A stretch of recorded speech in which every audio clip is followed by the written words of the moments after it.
Hi there. Once again, this is Phil Carlson with a quick message for your personal, professional, and spiritual growth. And today I'm going to be speaking out of the Gospel of John, chapter 21, starting at verse 15, and the passage continues on well into the end of the chapter, but I will read some of it and then I'm going to comment on it.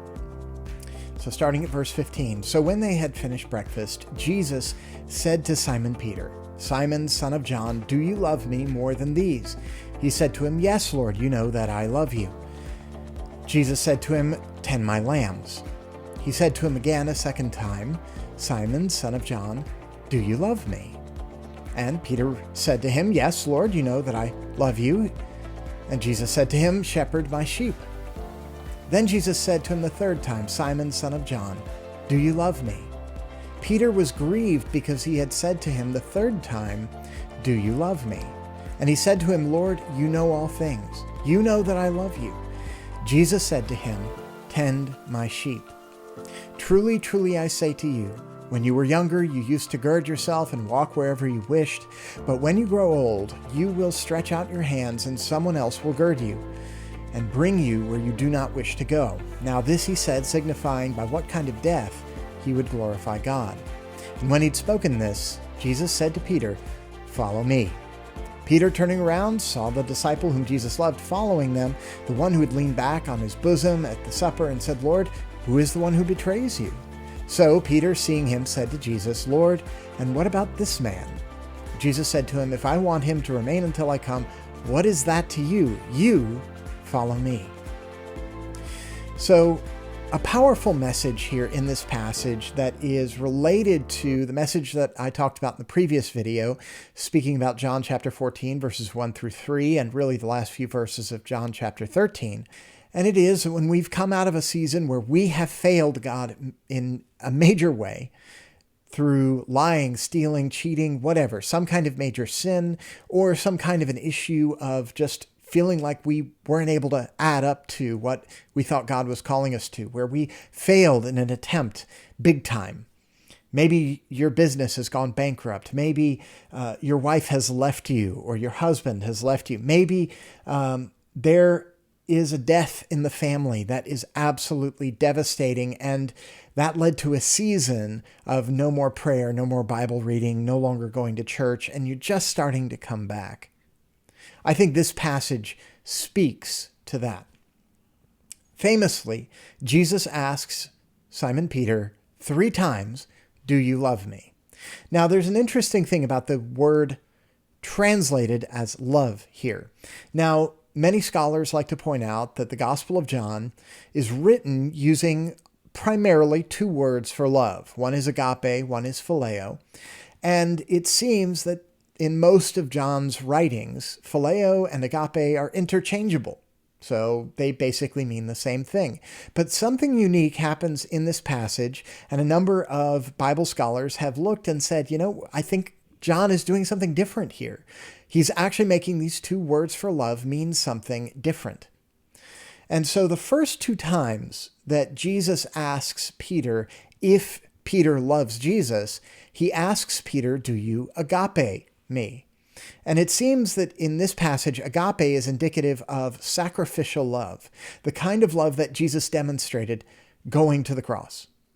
And both of those first 2 times that Jesus says, "Do you agape me? Do you love me in this sacrificial way?" Peter responds with, "Well, Lord, I phileo you." And it seems that phileo, as a translated word for love, seems to be indicating brotherly love, friendly love, a deep affection that Peter has for Jesus, but not necessarily up to the level of sacrificial love. And it seems that this is relating back to the fact that Peter betrayed Jesus by denying that he even knew Jesus, as Jesus predicted in John chapter 13, that the rooster would not crow again until Peter had actually denied even knowing Jesus 3 times. So Peter failed miserably in a time of testing. And Jesus is asking Peter, "Do you love me sacrificially?" Agape love. And Peter's responding, "I love you with deep affection," phileo love. But Peter's not going all the way to the point of saying that he agapes, that he sacrificially loves Jesus, because he can look back at his own record, I surmise, and say, yeah, I failed when it counted. Well, Jesus the third time asks Peter, do you phileo me? So Jesus is now using the same word for love that Peter used. And it's interesting that it actually says in verse 17 that Peter was grieved because Jesus said to him the third time, do you love, phileo me? So it seems that John is emphasizing the fact that this is a particular word being used for love. And there's a particular sense of love, that it grieves Peter. It's not just that it's the third time, though that is in and of itself important, but it's the fact that Jesus is now questioning whether or not Peter even has deep affection. And this is where Peter's response is, Lord, you know all things. This is still in verse 17. You know that I phileo you. So he's still saying to Jesus, I have deep affection for you. You don't need to question that. But it also seems as though Peter is saying through what he's not saying, I don't have what it takes to love you sacrificially. I had an opportunity to do that and I failed. So where does this take us in recognizing this? I don't want to get bogged down in the details of this, but I think there's a powerful and very valuable point here. And that point is that Jesus responds to him, tend my sheep. And before that, he'd said, shepherd my sheep. And before that, he'd said, tend my lambs. These are relatively simplistic things that Jesus is telling Peter because Peter's been trained as a disciple of Jesus in how to care for the followers of Jesus. It's what he's been doing for the last, depending on who you ask, 18 months to 3 years following Jesus. And when I look at that, I see that Jesus is saying it's not about, Peter, whether or not you think you can love me sacrificially. It's about you doing the basic minimal things that you already know how to do. Be faithful in that. Follow me, love me in the ways you already know how to do it. And then it's interesting that Jesus then says to Peter in verse 18, as it explains later, in verse 19, that Peter is going to successfully love Jesus in a sacrificial way. Peter is going to die a martyr's death. He will successfully, sacrificially love Jesus. How is he going to do that? By simply following Jesus and doing the basic things he's been taught to do. And this is interesting then at the end of verse 19, Jesus just tells Peter, follow me. The same thing he told Peter at the very beginning. Follow me and I will make you a fisher of men. And then, of course, Peter can't help but to compare things to John, who's standing nearby and saying, well, okay, Jesus, I'm going to die a martyr's death. What about John? And Jesus is saying, well, don't worry about John. Maybe I could make John live until I return. It doesn't matter. You follow me. So maybe in your failures, you look around and you see other faithful Christians who seem to be living far more faithful lives than you. They've never stumbled. They've never failed. They've never fallen in ways that you've perceived to in any way compare to how you failed and you fell and you figured this disqualifies me. And Jesus is saying, I believe through this passage, don't worry about their lack of perceived failure. Don't worry about how it's all going to work out for them. You be faithful in the things you know to do, the things that Jesus in his word has already given you to do as his instructions for your life. Be faithful in the small things. Don't give up. Keep following him. And when the time of testing comes again, you may be surprised to find out that you're actually going to succeed. You may not actually fail like you did last time. So, here's where I see this applying to us today, not just in the way I've just described. If you have failed in following Jesus, don't give up. Try again. Follow him again.